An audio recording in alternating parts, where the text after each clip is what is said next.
ষষ্ঠ শ্রেণীর প্রিয় শিক্ষার্থীরা, তোমাদের ইতিহাস ও সমাজ বিজ্ঞান বার্ষিক পরীক্ষার জন্য যে প্রশ্নটা দেওয়া আছে, ঠিক আছে, নমুনা। তো এই প্রশ্নটির আজকে আমরা নৈবেদিক অংশ দেখবো 1 থেকে 25 পর্যন্ত। ঠিক আছে, 1 থেকে 25 পর্যন্ত যে সমাধানগুলো সেগুলো আমরা দেখবো আজকে।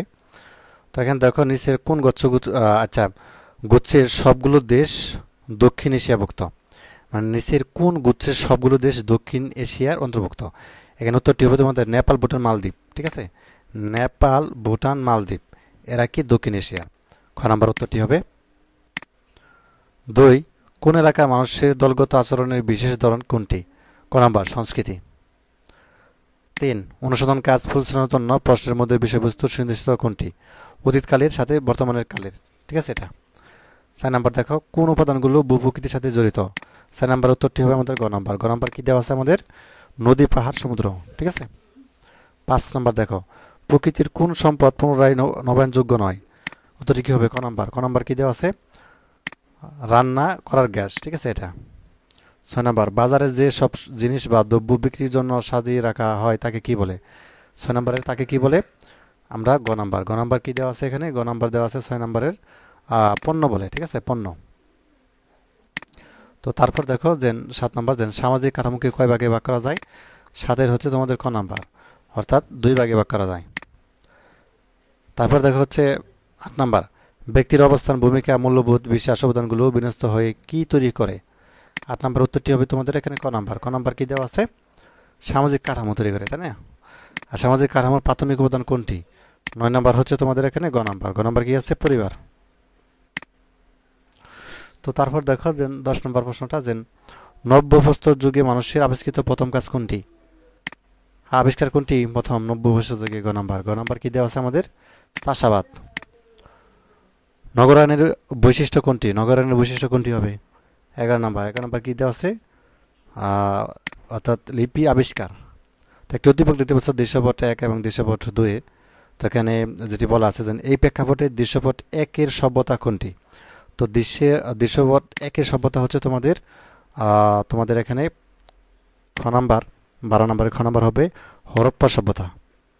13 নাম্বার দেখো, যে দৃশ্যপট 2-এর সভ্যতার সীমানা কোনটি। 13 নাম্বার হবে তোমাদের এখানে ক নাম্বার। ক নাম্বার কি দেওয়া আছে, আফ্রিকা, অর্থাৎ ভিক্টোরিয়া লেক থেকে ভূমধ্যসাগর। নিচে আরেকটি উদ্দীপক দেওয়া আছে আর কি, প্রেক্ষাপট দেওয়া আছে। এটার আলোকে আমাদের যেটি বলা আছে, ফাইমের দেখা সভ্যতা কোনটি।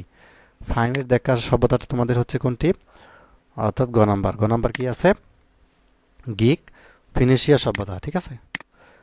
আর বঙ্গ জনপদের সীমানা ছিল, বঙ্গ জনপদের ক নাম্বার কি, ফরিদপুর, বরিশাল, ঢাকা। ফরিদপুর, বরিশাল, ঢাকা।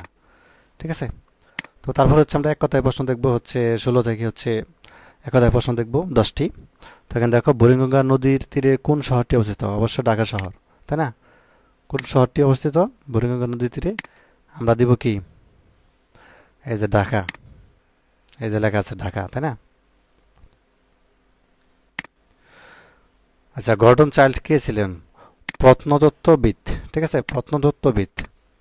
2 নম্বর প্রশ্নের উত্তর। মিশরীয় সভ্যতা কোন নদ বা নদীর তীরে গড়ে উঠেছিল। এটা হচ্ছে নীলনদ। উত্তরটি কি হবে, 3 নম্বর, নীলনদ। 4 নম্বর, পলাশীর যুদ্ধের পর বাংলার একাংশের রাজ ক্ষমতা দখল করে কে বা কারা। এটা হচ্ছে east India company, east east India company. ঠিক আছে। বঙ্গভঙ্গ হয় কত সালে, 1905 সালে। কত সালে হয়, 1905 সালে। ঠিক আছে, 5 নাম্বার।